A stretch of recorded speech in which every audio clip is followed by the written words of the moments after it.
વડાપ્રધાનની સોનું ન ખરીદવાની અપીલ બાદ વડોદરામાં ઝવેરીઓના દેવાદાર થવાની અફવાઓનું કરાયું ખંડન. વડોદરા શહેરમાં છેલ્લા કેટલાક દિવસોથી સોનાના વેપાર અંગે ભારે અફવાઓનું બજાર ગરમ બન્યું છે. તાજેતરમાં માનનીય વડાપ્રધાન નરેન્દ્ર મોદીએ દેશના વિદેશી મુદ્રા ભંડારને સુરક્ષિત રાખવાના હેતુથી નાગરિકોને 1 વર્ષ સુધી બિનજરૂરી સોનું ન ખરીદવા માટે અપીલ કરી હતી.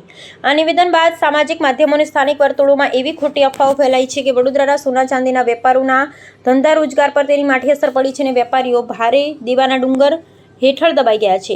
આ અફવાઓમાં એવો પણ દાવો કરવામાં આવી રહ્યો છે કે આર્થિક સંકટને કારણે શહેરના કેટલાક ઝવેરીએ પોતાની દુકાનો વેચવા માટે મજબૂર બન્યા છે. હકીકતમાં કેન્દ્ર સરકાર દ્વારા સોના પરના આયાત કરમાં વધારો કરવામાં આવ્યો છે, જેને પગલે બજારમાં ભાવ વધ્યા છે, પરંતુ દુકાનો વેચવા કાઢવી અને વેપારીઓ રાતોરાત દેવાદાર બની ગયા હોવાની વાતો તદ્દન પાયાવિહોણી છે. આવી ભ્રામક માહિતીના કારણે ગ્રાહકો અને સામાન્ય લોકોમાં પણ ગેરસમજ ઊભી થઈ છે, જેનો સીધો પ્રભાવ વર્ષોથી ચાલતા પરંપરાગત રત્ન આભૂષણ ઉદ્યોગ અને કારીગરોની રોજગારી પર પડી શકે તેવી ભીતિ સેવાઈ રહી છે. આ સમગ્ર મામલે રત્ન અને આભૂષણ ઉદ્યોગ સાથે સંકળાયેલા અગ્રણીઓ તથા સ્થાનિક સંગઠનોએ સ્પષ્ટતા કરતા જણાવ્યું છે કે વડાપ્રધાનની અપીલ અને ભાવ વધારાની સામાન્ય અસર ખરીદી પર જરૂર પડી શકે છે, પરંતુ ઉદ્યોગ પડી ભાંગ્યો હોવાની વાત ખોટી છે. સ્થાનિક ઝવેરીઓએ ગ્રાહકોને સામાજિક માધ્યમોની આવી કોઈપણ અફવાઓ પર ધ્યાન ન આપવા અને તહેવારો કે લગ્નશરાની ખરીદી રાબેતા મુજબ કરવા અનુરોધ કર્યો છે.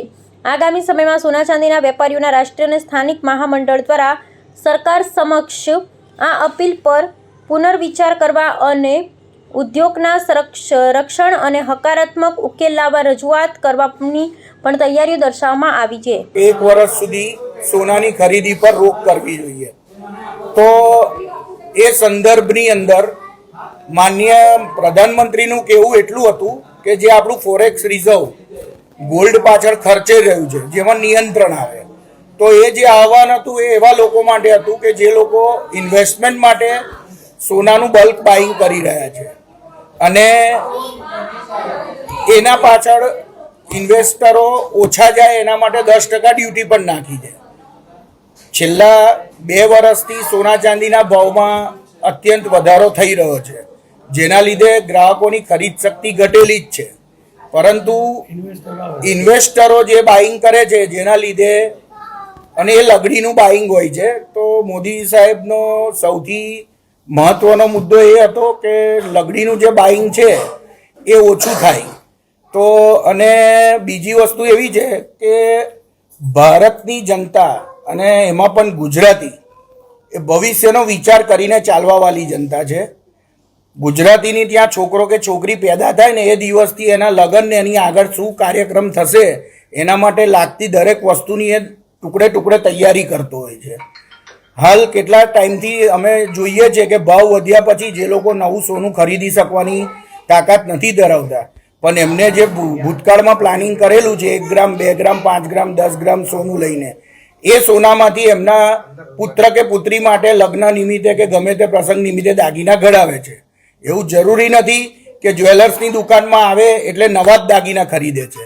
એ એમના સોનામાંથી કે જૂના દાગીના આપીને પણ નવા દાગીના ઘડાવે છે, અને જે જૂના દાગીના આપી કે લગડી આપીને ઘડાવે છે એનાથી કોઈ ફોરેક્સ રિઝર્વને પ્રોબ્લેમ થાય એવો છે નહીં. બીજી વસ્તુ એવી છે કે જે અફવા ફેલાઈ છે કે ભાઈ સોના ચાંદીના વેપારીઓએ શોરૂમ વેચવા કાઢ્યા છે, સોના ચાંદીના વેપારીઓ દેવાળિયા થઈ ગયા છે. આ વિશે મારે વિશેષ કહેવું છે કે જ્યારે કોવિડના ટાઈમે 18 મહિનાનો સમય એવો હતો કે જે સમયે સંપૂર્ણ કાં તો અંશતઃ લોકડાઉન હતું અને એ સમયે લોકો પાસે અનાજ લેવાના પૈસા નહોતા.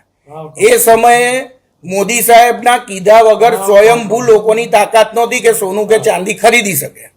એવા સમયે જ્યારે આ સોની મહાજનો, ચોકસી મહાજનો છે, એમના ધંધા પર અસર થઈ હતી, તે છતાં એમને એમની માનવતા દાખવી અને તન મન અને ધનથી દરેક જગ્યાએ જનસેવામાં ઉભા રહ્યા છે.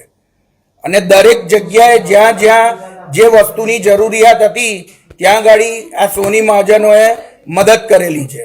તો અત્યારે જે સમય છે આ વાતને મોદી સાહેબના કીધે આજે મહિનો પણ નથી થયો અને એવી કોઈ ઇફેક્ટ નથી. ગરાકીમાં ઇફેક્ટ શેના લીધે છે? 10% ડ્યુટી વધવાથી એક જ રાતની અંદર જે 15 થી 20 હજાર ભાવ વધ્યો છે, જેના લીધે બાયર્સની અંદર હાવ પેદા થયો છે કે એક સામટો ભાવ વધી ગયો તો અમારું બજેટ ખોરવાઈ ગયું છે.